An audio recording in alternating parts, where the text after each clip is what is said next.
ഈ മാലിന്യ പ്രതിസന്ധി രൂക്ഷമായതിനെ തുടർന്ന് ആലപ്പുഴ ബീച്ചിനോട് ചേർന്നുള്ള DTPC നടത്തുന്ന വാട്ടർ തീം പാർക്കിലെ കനാലിലെ മത്സ്യങ്ങൾ ചത്തുപൊന്തി. തിലോപ്പിയ മത്സ്യങ്ങൾ ആണ് കൂട്ടത്തോടെ ചത്തത്. ന്യൂസ് 18 വാർത്താ സംഘം വിവരം അറിയിച്ചതിനെ തുടർന്ന് അന്താരാഷ്ട്ര കായൽ ഗവേഷണ കേന്ദ്രം director doctor Padmakumar, deputy director of agriculture ഖൊയ്നോ എന്നിവയുടെ നേതൃത്വത്തിൽ പരിസ്ഥിതി ശാസ്ത്ര ഗവേഷകർ കനാലിൽ നിന്നുള്ള മത്സ്യങ്ങളും ജലവും പരിശോധനയ്ക്കായി ശേഖരിച്ചു.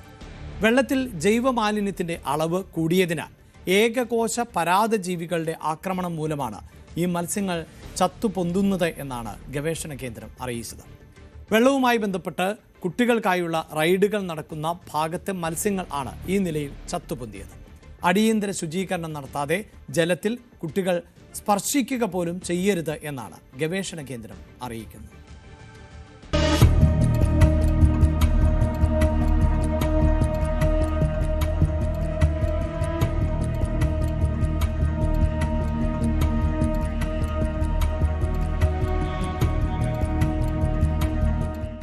കേരളത്തിലെ തന്നെ ഏറ്റവും മനോഹരമായ ബീച്ചുകളിൽ ഒന്ന് എന്നാണ് ആലപ്പുഴയെ വിശേഷിപ്പിച്ചിരുന്നത്. അത്രയധികം തീരമാണ് ആലപ്പുഴയ്ക്ക് ഉള്ളത്.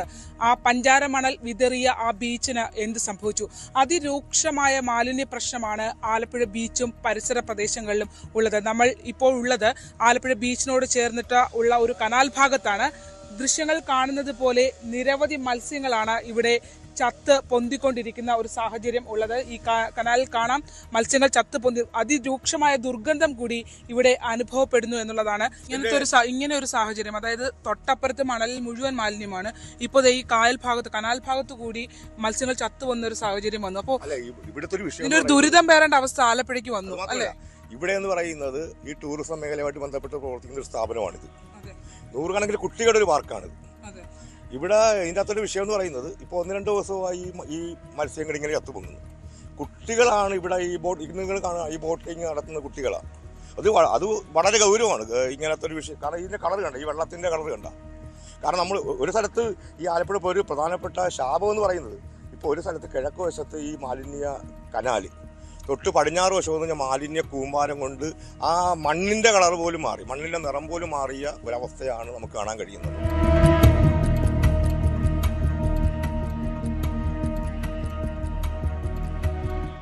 ആലപ്പുഴ നഗരസഭാ ചെയർപേഴ്സൺ മോളി ജേക്കബും ഒപ്പം തന്നെ ആരോഗ്യ സ്റ്റാൻഡിംഗ് കമ്മിറ്റി ചെയർമാൻ നൌഫലും ഇവിടെ എത്തിയിട്ടുണ്ട്. അതായത് നമ്മൾ നേരത്തെ മത്സ്യങ്ങൾ ചത്ത് പൊന്തിയ സ്ഥലത്താണ് ഇവരിപ്പോൾ പരിശോധനയ്ക്കായി എത്തിയത്. ഈ സാഹചര്യം കണ്ടിട്ട് എന്താണ് തോന്നുന്നത്? കണ്ടിട്ട് വല്ലാത്ത സ്മെല്ലുണ്ട്. കാരണം എനിക്ക് തോന്നുന്നു 2-3 ദിവസം ആയെന്ന് തോന്നുന്നു ഇത് ചത്ത് പൊങ്ങിയിട്ട്. അപ്പം ഞങ്ങളിപ്പോൾ DTPCയുടെ ചെയർമാനെ വിളിച്ചിരുന്നു. പുള്ളി ഉടനെ തന്നെ അതിന് വേണ്ട ചെയ്യാമെന്ന് പറഞ്ഞിട്ടുണ്ട്. പൊല്യൂഷൻ കൺട്രോളിൽ വിളിച്ചിട്ടുണ്ട്. അപ്പോൾ അവർ വന്ന് ചെക്ക് ചെയ്യാൻ പറഞ്ഞിട്ടുണ്ട്. അപ്പോൾ അതിന് 2 കൂട്ടരെ നമ്മൾ വിളിച്ച് അതിൻ്റെ കാര്യങ്ങൾ അറേഞ്ച് ചെയ്തിട്ടുണ്ട്.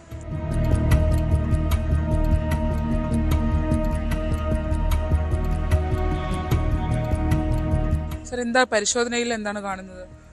മാലിന്യം അടിഞ്ഞു കൂടിയിട്ട് സൂക്ഷ്മ സസ്യങ്ങൾ കണ്ടമാനം പെരുകി. അതുകൊണ്ടാണ് പകൽ സമയത്ത് ഓക്സിജൻ കൂടുതലാണ്, രാത്രിയിൽ ഓക്സിജൻ കുറയുന്നുണ്ടാകും, അതാ മീൻ ചാകുന്നത്. പക്ഷേ അതിനേക്കാളുപരി ആ സൂക്ഷ്മജീവികൾ ഉണ്ടാക്കുന്ന ആ ഉയർന്ന pH ക്ഷാരത്വം, മത്സ്യത്തിന് അതിജീവിക്കാൻ കഴിയാത്ത രീതിയിലുള്ള ക്ഷാരതയാണ്. അസിഡിറ്റി അല്ല. 9 വേള 9-10 എന്നൊക്കെ പറഞ്ഞാൽ ചില സൂക്ഷ്മജീവികളെ വളരുള്ളൂ. അത് മത്സ്യത്തിന് അപകടകാരിയാണ്.